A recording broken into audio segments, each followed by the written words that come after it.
Don't memorize individual words. Try to learn groups of words instead. So you and I both know that memorizing list of vocabulary doesn't really work.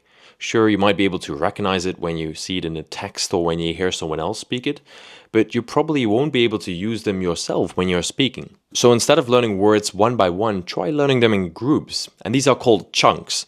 So when I started learning in chunks, I completely changed the way that I sounded in Spanish.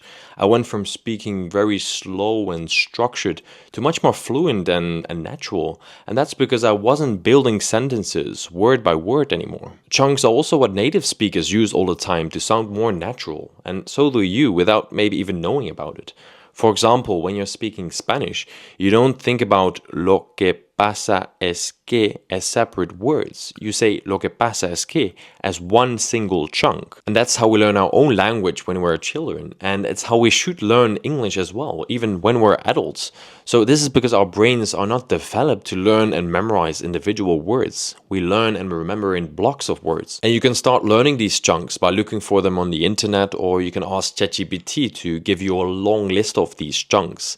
And chunks come in many different types, but most common ones that you might actually have already heard about are phrasal verbs, collocations, sentence starters, and fixed expressions. And there's a lot of research showing that learning a language this way makes it easier to remember and use words more fluently and naturally.